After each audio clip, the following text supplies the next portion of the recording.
just continue. No, let the elders continue. Okay, sir.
President of Nigerian Academy of Letters, Professor B.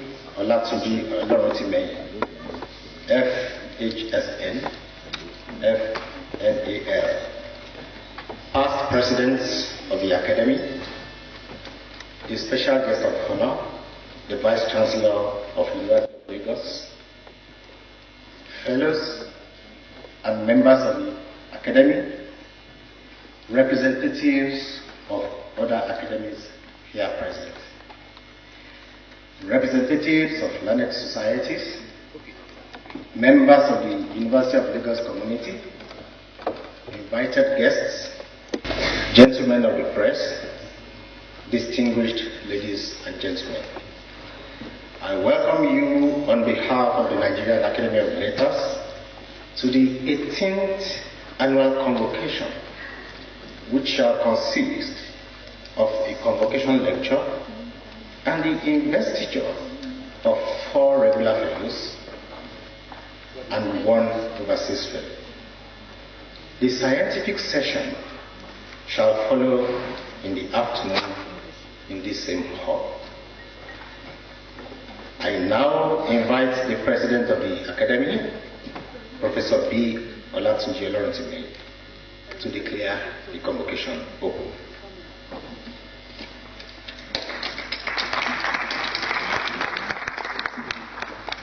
Foundation President, our Chief Host, the Vice Chancellor of the University of Lagos, past presidents, fellows, members,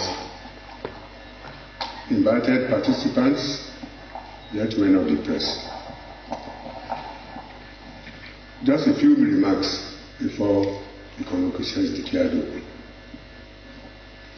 I am most delighted to welcome our members and invited participants to this convocation, our 18th.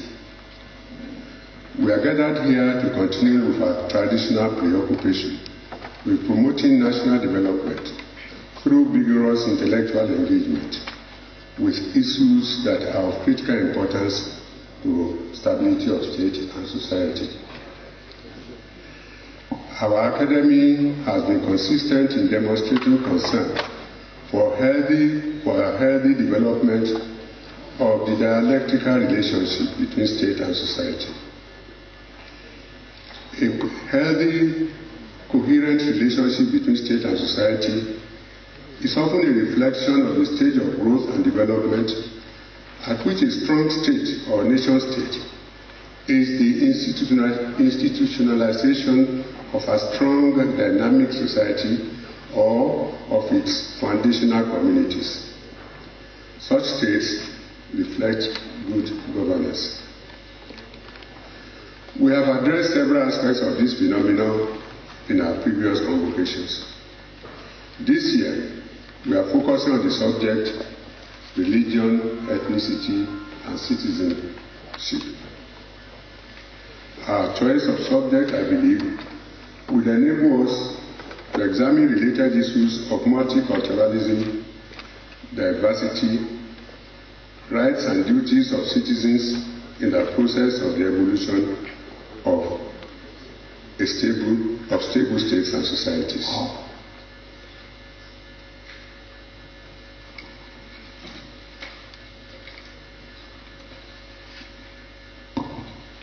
Experiences all over the world illustrate that these issues have always been perennial potent forces in the shaping and fortunes of nations.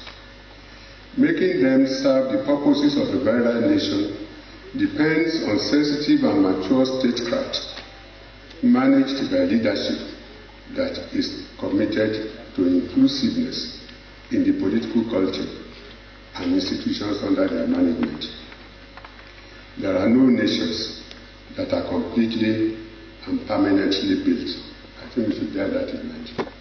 In other words, these issues are perennial, and the problem of keeping a nation built and stable is a continuing business. At this convocation, we have a team of truly distinguished scholars to lead us in our deliberations. The convocation lecture is by Professor Jacob Kehinde-Olukono. The scientific session in the afternoon will explore other aspects of the issues involved, with opportunities for participants to make their own contributions. At this session, after the convocation lecture, we will be inducting 5 very deserving members as fellows. 4 are regular fellows, 1 as overseas fellow. Details are stated in our program. Expecting that we will all have a rewarding time at this meeting, I declare the convocation open.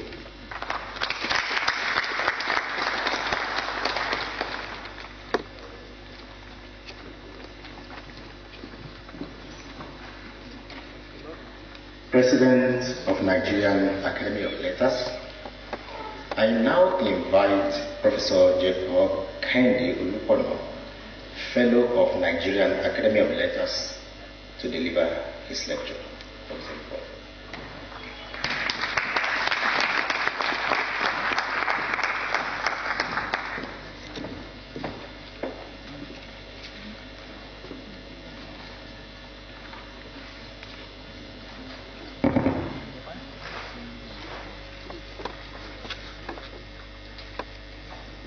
The President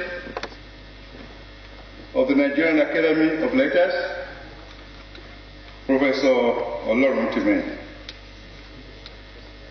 the Vice Chancellor, Professor Rahman Bello, Deputy Vice Chancellor, Principal Officers, distinguished Fellows of the Academy, and members of the Academy, friends and visitors, ladies and gentlemen. In 1980, during my field research in Ile-Ife, one of my informants, the late Babalawo Fatoku, rhetorically asked me, why are Christians and Muslims talking so much about becoming the citizens of heaven, around, as he put it? Why do they hurry to acquire heavenly citizenship? As diviners, he continued, we spend an awful lot of time in prayer and ritual, ensuring that our tribes and members of our communities remain citizens of this world.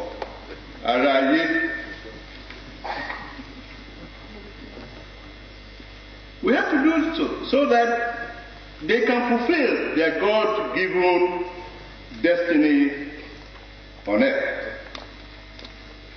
Similarly,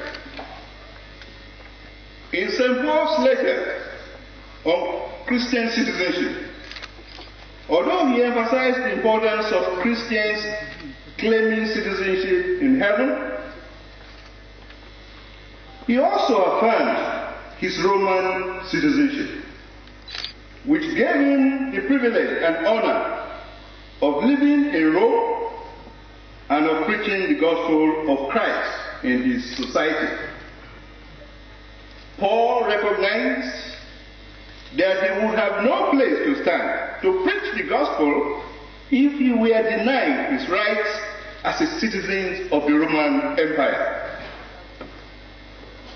Likewise, in the early formation of Islam,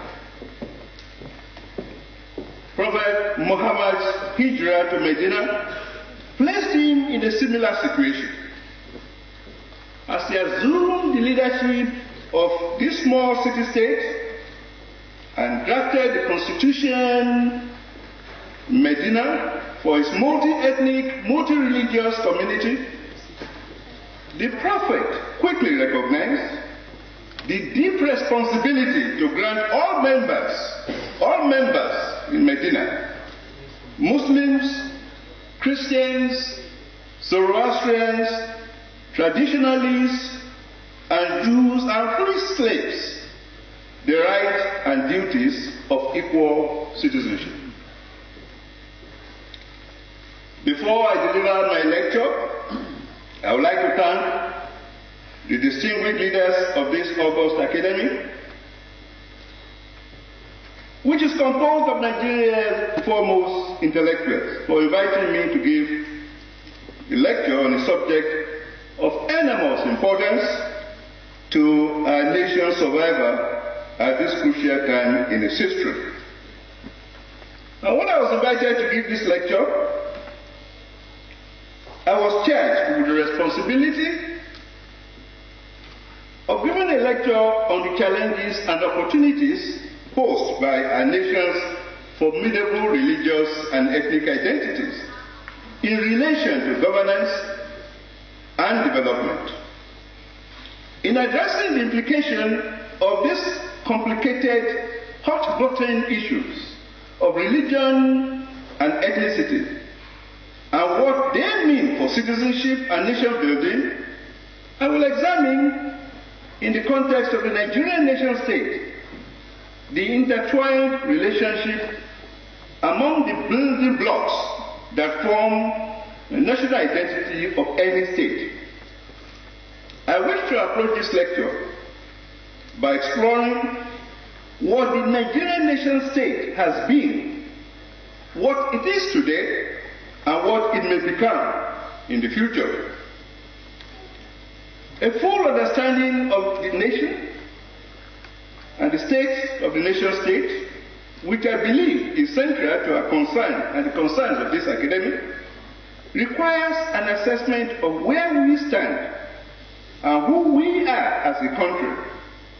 Only by this holistic assessment can we have a clear appreciation of the structural challenges of nation building facing Nigeria, which must precede any effort to build a sustained framework of good governance and development by which to overcome its present political and social-economic crisis. And drawing on Emile Duncan and several other social theorists, and on Nigerian political culture and value systems, much of this lecture then will focus or we evoke the idea that in order for Nigeria to have effective participatory citizenship, there must be development of common unifying values that can channel its constituent units into a sustained process of reconciliation and accommodation. Jean-Jacques Rousseau recommends that states work towards creating a national unifying identity. To do so, the state must deploy memory and ceremonial occasions to honor heroes, to condemn misdeeds, and work to establish overriding values and goals that can be commonly held by all its citizens. What these great thinkers are really talking about is how state transforms into nation state. And by nation state, I mean a unit that marries the political and geopolitical entity of a state with the cultural entity of a nation.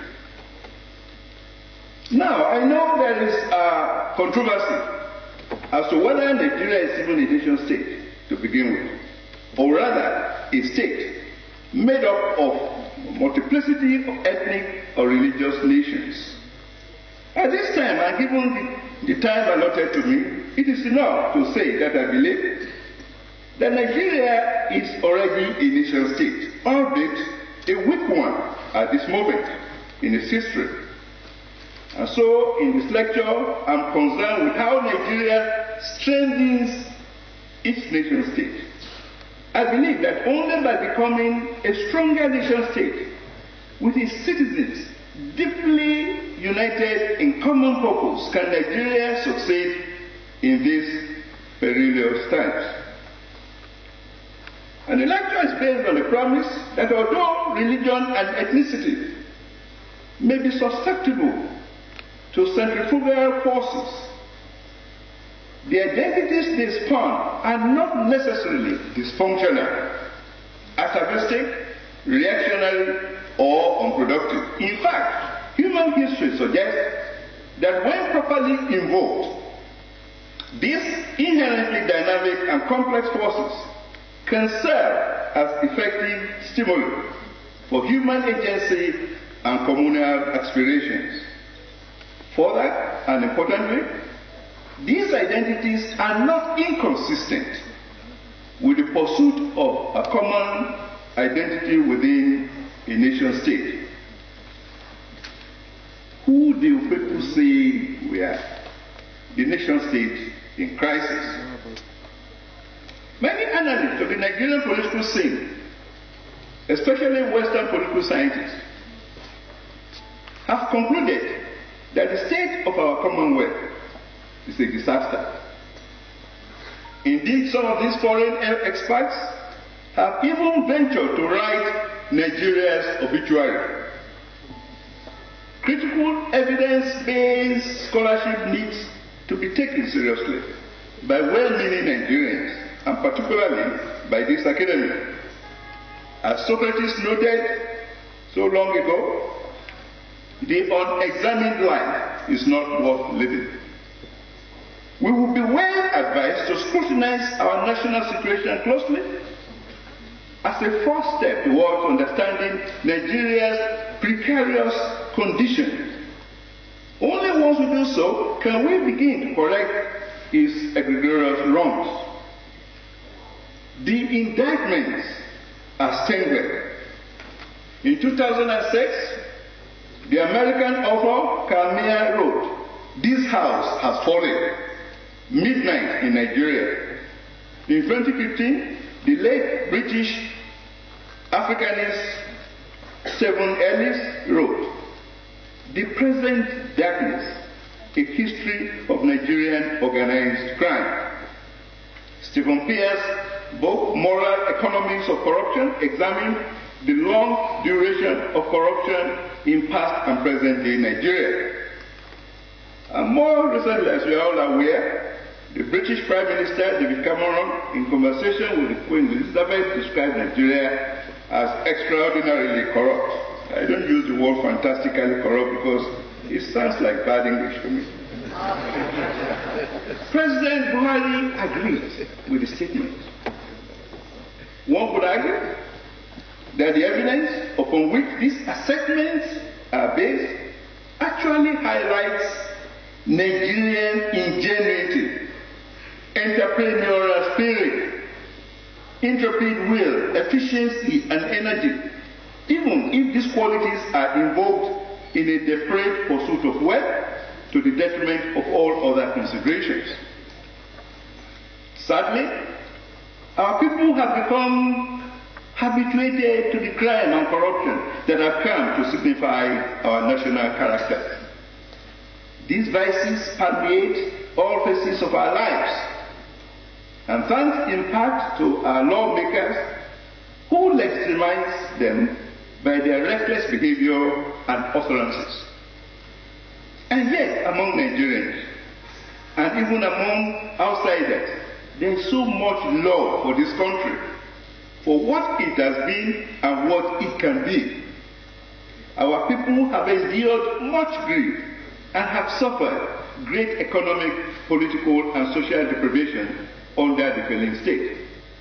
But even outsiders recognize our potentials for greatness, the potential we hold to lead Africa and the black community out of despair.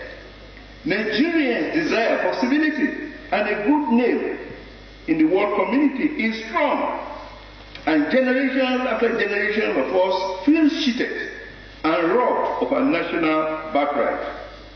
In spite of the poor marks given us by our evaluators, Nigerians are some of the most resourceful people on earth. Our record of achievements in commerce and scholarship is difficult to beat. Yet, our poor national reputation seems to eclipse the achievements and human resourcefulness that are the envy of other African countries.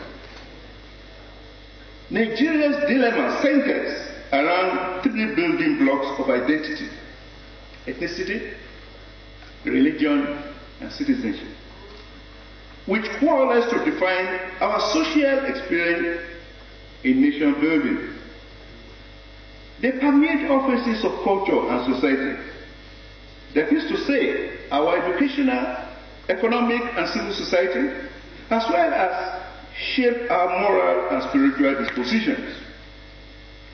I ask that we take a deep and perhaps painful examination of these elements of nation building, particularly in their historical and cultural context, as we search for solutions to national upheaval.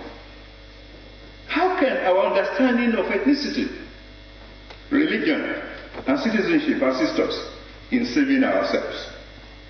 In trying times such as this, how can we bring justice and a better quality of life to the vast majority of our citizens? Ethnicity, religion, and citizenship as building blocks of nation building. Ethnicity and religion are double-edged swords that cut two ways, offering functional and dysfunctional outcomes, depending on the motives for which they are deployed. As part of the Commonwealth, political leaders can attempt either to minimize or to encourage divisions among the diverse ethnic and religious groups that are the constituent elements of the society. While some visionary leaders have worked intensely to build bridges across the ethnic and religious divides in Nigeria since the decolonization process in the 1950s, many others have exacerbated divisions along this axis of differentiation. This has led to social economic upheaval, perpetuated injustice, and abused the civil and human rights of all our citizens, but especially of ethnic and religious minorities. When we consider the three building blocks of national identity, ethnicity, religion, and citizenship, we must understand their common capacity or incapacity to move a nation forward towards healing old wounds, but divided local and regional communities. Let us begin with identity based on ethnicity. Ethnic identity is a sense of belonging to kinship. is forged among people who identify with each other and who share a sense of belonging to a particular territory or land which they regard as an autochthonous place of origin. Ethnic identity is revealed in customs, language, thought system, worldview, and social life. And although it may treat outsiders with contempt, ethnicity includes an ontological, if not a metaphysical, dimension that defines an individual or a group's existence. In Nigeria, as in other nations, an ethnic claim is often seen as a primal claim. An individual shows foremost allegiance to its own ethnic group. One's ethnicity defines one's socio-political territory, cultural tradition, and linguistic heritage. And it may compel an individual to establish boundaries in order to protect and defend what members of the group consider to be an ethnic space or region. Religious identity, a sense of belonging to a faith, often acting in concert with ethnicity. Religion provides a system of beliefs and practices that transcends geographic and political borders. Religion promises the devotee a firm worldview and unwavering sacred location in the universe. For the follower, religion creates a sense of eternal belonging to a faith community.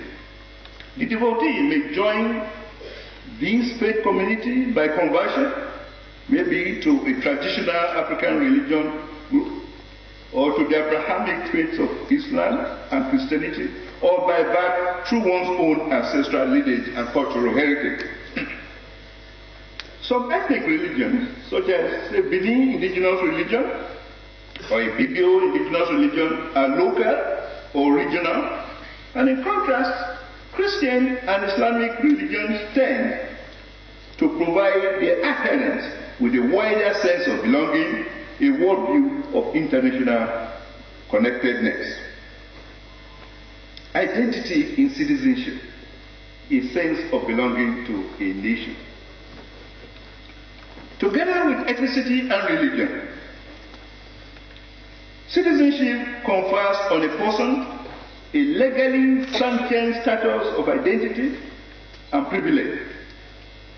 And beyond mere residency in a state, citizenship grants rights and responsibilities. It is the primary good and benefit that one enjoys for being a member of a political community, and the basis by which one is entitled to participate in the major features of his associational life. This includes, but not limited to, the right to work, own property, vote, to demand peace, and to be treated equally under the law. In return, citizenship also requires certain indices of allegiance to the political community, such as following the law, paying taxes, and contributing to its security and welfare. In our modern world, a person without citizenship is said to be stateless, without promise of rights or privileges, and unable to participate in the identity provided by the state. By custom or by law, citizenship puts towards an individual's claim to a country of origin or adoption. And thus, Nigerian citizenship at the basic level refers to membership of a geopolitical territory, the nation state today that we call Nigeria. However, beyond legal status, citizenship can confer a deeply emotional sense of pride and loyalty to the nation, which are often expressed and strengthened through the political traditions, founding myths, and symbols of the nation state, such as the national flag and the national anthem. Like other citizens in many political contexts worldwide, Nigerian citizens may claim multiple ethnic and religious identities. However, Nigeria's convoluted origins and varied religious and ethnic elements complicate true national citizenship. Tensions often arise due to perceptions, real or imagined, of unequal dispensation of law, assets, and resources. An equitable nation-building project aims to convince its constituents that national allegiance is of greater importance than ethnic and religious allegiance. Such an argument is only convincing, however, if the leaders of a sovereign state maintain economic justice, equal representation, and equality for all citizens alike. A major impediment to having a strong nation state is when ethnic and religious identities are exploited to undermine national identity and citizenship. And when any heterogeneous state is susceptible to this fate, those with artificial origin or constructed on the perverse templates of colonial rule have a higher risk of disintegration. This is clearly the case in Nigeria. The nation state was hardly coupled together from an amalgam of ethnic and religious city-states that lacked common ethnic and religious identity. At this moment, 56 years after independence, we need to address this question. Why has Nigeria failed to make significant social, political, and economic progress as a nation state? Nigeria is home to competing ethnic and religious identities that have undermined nation building for so long. But it is my belief that neither ethnicity nor religion is per se antithetical to national citizenship. Indeed, properly constituted and rightly deployed, both promote within their scope values that support nation building, that are done to citizenship. True national citizenship, however, still eludes us Nigeria. The intelligentsia, the ruling political elite, and competing forces fail to understand the complexity of the nation-building project, and that this project and the associated quest for allegiance on the part of the citizens are still works in progress, as the President earlier said today. Of course, it is true that no nation state, whether developed or so-called developed or developing state, can boast of a finished project. Clearly, Western nations never really managed their enmity of tribal warfare. Both world wars testified to the fact, not to mention the current crisis in the European Union, the United Kingdom, Germany, or United States. To understand nation building in Nigeria, then, we need a little bit of historical perspective. Historical perspective from independence to the military might. At the time of independence in 1960, Nigeria founding mothers and fathers felt that ethnicity and tribalism were primary problems to be tackled head-on. They actively worked to create national unity. Though tribe and tongue differed, the first national anthem celebrates the fact that we endured and were united in solidarity. Early on, scholars and respected political figures placed little importance on religion as a marker of identity, and rightly so. Despite ethnic conflict and civil unrest, religious pluralism and spirituality flourished in the 60s, based on the moral values common to Islam, Christianity, and African traditional religion. Minor religious schisms mark the possibility of creating a perfect peace. Protestants and Catholics speared in the east, Sunnis and Ahmadiyas wrangled in the southwest, Tijaniyas and the Qadriyas rumbled in the north, and mainline Christian churches exhibited silent disdain for the so-called white garment Aladura churches. Nevertheless, no major sectarian violence erupted, and the overpowering centrality of God was recognized as a unifying worldview under Allah, Olorun, Chineke, or Osanobua. I've devoted quite a number of my scholarship to talking about civil religion at this particular time under this unifying sacred canopy and the centrality of God, the God talk. I will not go into that today. But ultimately, though violence and civil disorders prevailed, resulting in a civil war, many perished on all sides of the political, religious, regional, and ethnic divide. The Biafran Nigerian Civil War of 67 to 70 tore all notions of sacred national unity asunder. Terror on the battlefield partitioned the country. Their recommendations be taken very, very seriously. I also suggest that as humanists, there is the importance of the practice of culture, festivals, fiction, poetry, and so on, that we can invoke, and not only as teaching tools, but as forms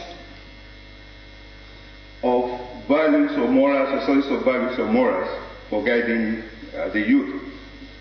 Nigeria must confront a most challenging problem: the apparent conflict between religion and national citizenship. This seems to me to be the most critical issue. There's nothing wrong in belonging to any religious organization, be it a born-again evangelical Christian or Islamic and so on. But we must all recognize that citizenship demands that we take very seriously issues relating to the nation state. And as my parting word, I believe that if ordinary Nigerians lack the hope of affecting peaceful and meaningful democratic changes in the affairs of this nation as an expression of their citizenship, then any expectation of achieving national unity is both hollow and insincere. My suggestion is that Nigerian leaders search their souls and deliberate on the mechanism for promoting a new moral and political discourse that will produce practical and workable results that will usher the country in the direction of true citizenship. This will involve a nation that is built on true federalism, that legally recognizes the country's multi-ethnic and multi-religious composition. This may send the tide of discontent and disunity that is currently visible across the country. Thank you very much.